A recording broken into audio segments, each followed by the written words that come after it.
welcome back to my 17 square meters garden and to another monthly balcony garden tour. I will show you some updates on plants and on projects. I will show you a few things that I changed during this month. And this month wasn't easy on plants generally. Because of the heat wave, we had temperatures close to 40 degrees Celsius for over 2 weeks. And on top of that, I left on holidays just when the heat wave started. So that's definitely, it was a little bit challenging for plants. And I don't have a drip irrigation. I don't even have an outdoor faucet. So I have to rely on some little tricks to keep my plants alive while I'm away. And I share those tricks and some tips in one of my recent videos. And when I came back, my plants, for most part, they were perfectly fine, maybe except for the annual planters, so the planters on the railing, which are just here. I lost a few plants out of them, and I think that's to be expected because annual flowers are a little bit more fragile and a little bit more demanding. And I definitely overplanted these planters, I know that, and next year I think I will plant, first of all I will plant less plants, and secondly I think I will just stick with one type of plant, maybe some trailing geranium or something like that, just to keep it simple because I like compositions, and compositions are great as long as you can offer them the time and attention that they need. So yeah, I think next year I will keep it a little bit more simple. One thing that I want to mention that I'm really happy with is water retention in my pots. At the beginning of spring, I posted a video how I'm revitalizing old soil and how I'm boosting the soil in my containers by adding a lot of organic matter. So I added a lot of compost, a lot of worm castings, and that's great not only because it provides nutrients to your plants, secondly it helps to create a good structure, good soil structure, and it also helps to retain moisture a lot. I heard from other balcony gardeners that during heat wave they had to water their plants twice a day. And during this time, I was watering my plants every 2-3 days.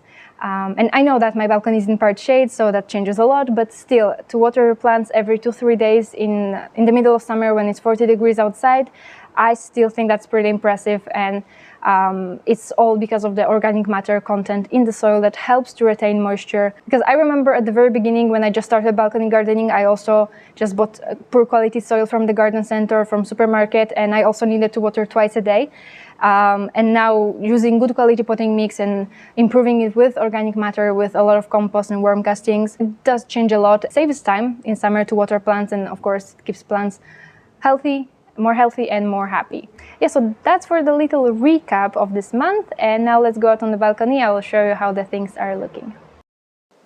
Okay, let's go. That's actually, I'm coming out from my kitchen. So let's first turn into this direction. That's the part that I redecorated, let's say 2 months ago. This little privacy screen. The hydrangea is doing really well in this pot, even though there is no drainage. And I think that I will move back a little. This corner, next year, I think I want all this corner here, this square, let's say, to be all about edibles. I already have some edibles in here, and I want definitely to grow more edibles. Just as a reminder, my balcony is northeast facing, so I can grow much, but there are still a few things that I do have. For example, I have 2 blueberry bushes. They are not producing just yet because it's quite early.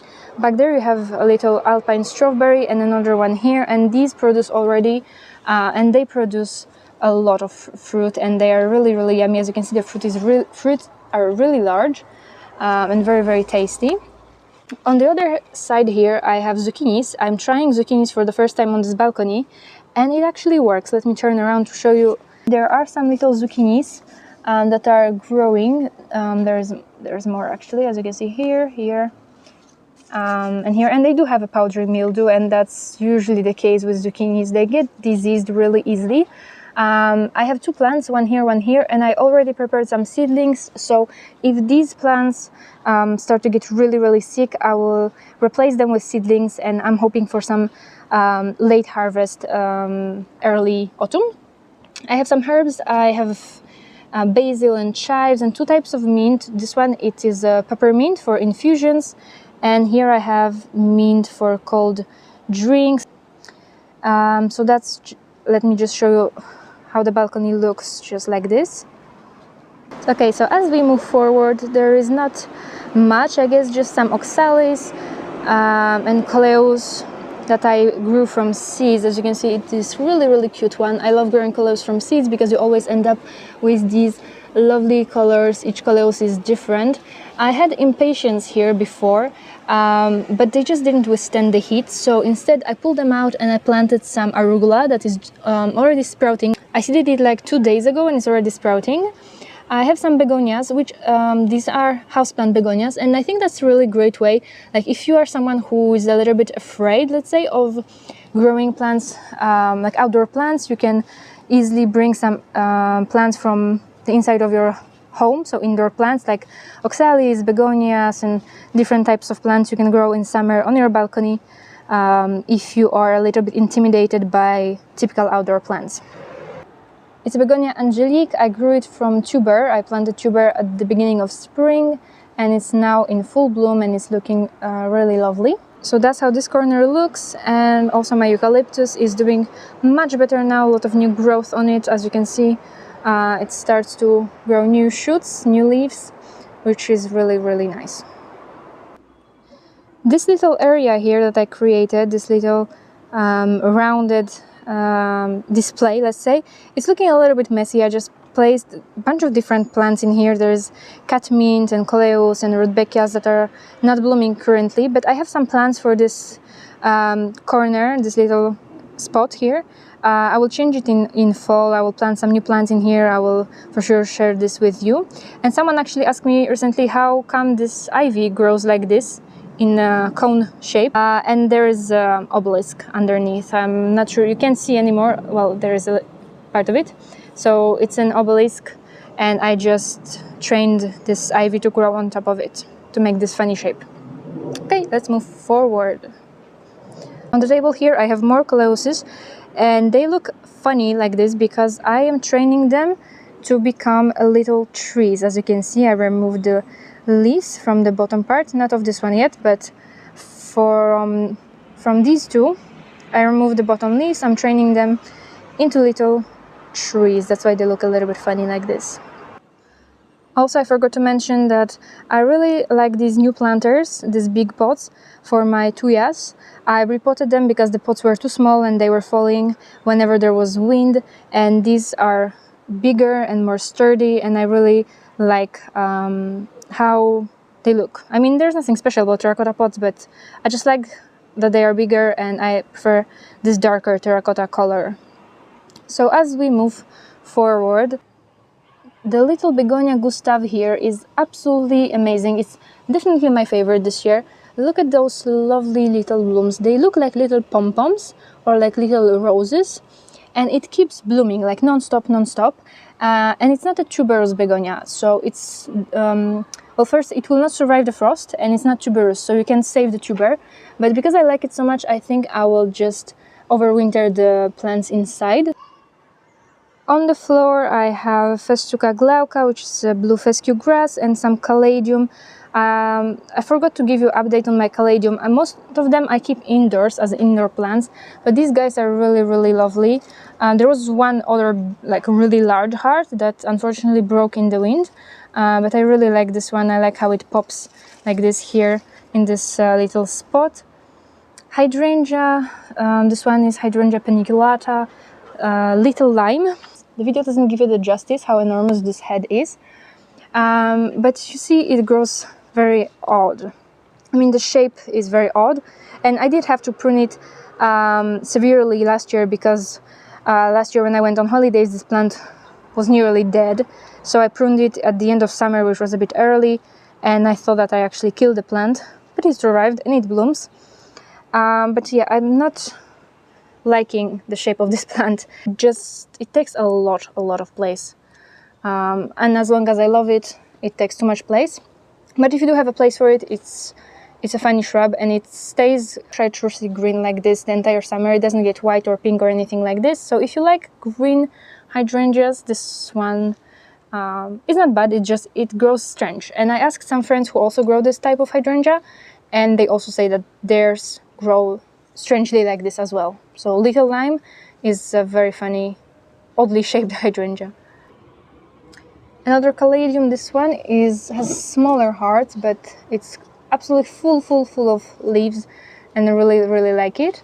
So I have 3 more indoors, which I will show you maybe on a different occasion, since it's a balcony garden tour, not indoor plants tour.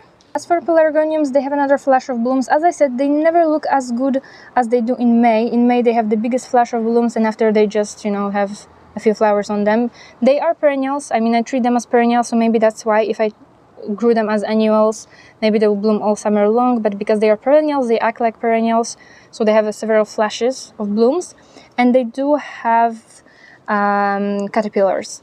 So if I find one, I will show you. You see, there's just one here.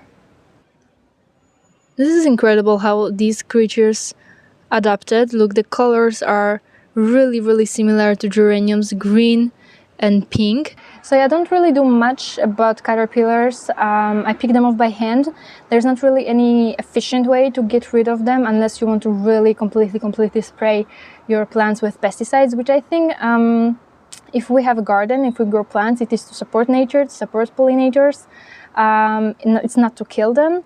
I mean, of course, no one wants their plants to look bad and to be eaten by pests, but I think that there's a compromise. A lot of pests, they have their predators, and if you allow the predators to come in your garden to deal with those pests naturally, that pays off a lot. Because, for example, I don't ever spray any pesticides in my garden. Neither chemical pesticides nor organic. I don't spray anything on my plants, yet as you can see, my plants are doing perfectly fine. In a lot of the cases, nature takes matters into its own hands, and allowing it to do it is also a good way and a good habit when you garden. So yeah. Okay, and that's the back of the balcony. I changed a few things in here. I moved some pots around, but the biggest change is this. I removed the honeysuckle and I replaced it with Clematis montana. It has beautiful pink flowers in spring, and the reason why I changed it is because as long as I love honeysuckle, it blooms for like 10 days out of the year. And 10 days, I mean, that's not a lot at all, especially in such a small space. You always want something to look good, always something to provide some interest, and it was just a mass of green leaves. And I wanted something that would bloom for a little bit longer than 10 days. So I planted this Clematis montana that will have beautiful pink flowers in spring. I also get asked sometimes about this tree. It's a bay leaf tree that I trained into topiary, and I grew it from a tiny cutting. It was maybe like 10 centimeters tall when I planted it. It's one of the oldest plants on my balcony. And I just twisted the two stems together to make a little bit of a funny shape.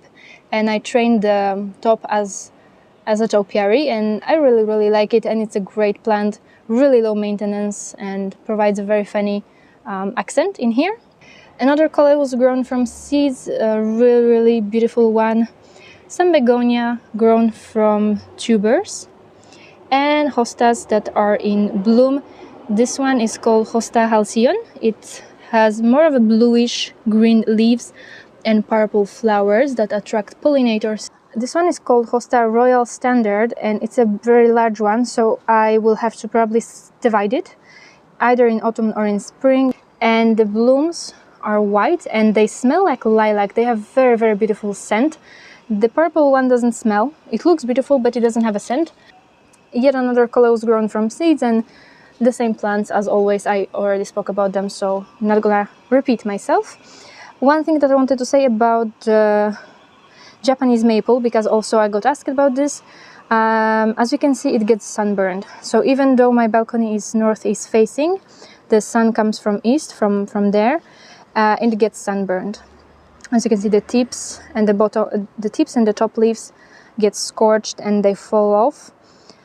So definitely this plant is good for shade and for part shade, but definitely not in full sun. Even if your balcony or your garden faces east, I think that will be a little bit too much for this plant. But just a quick turnaround, on the other hand, the red Acer Garnet, is doing perfectly fine.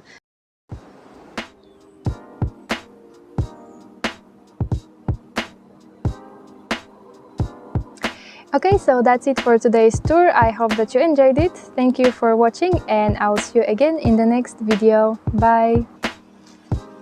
I'm gonna eat those yummy berries now.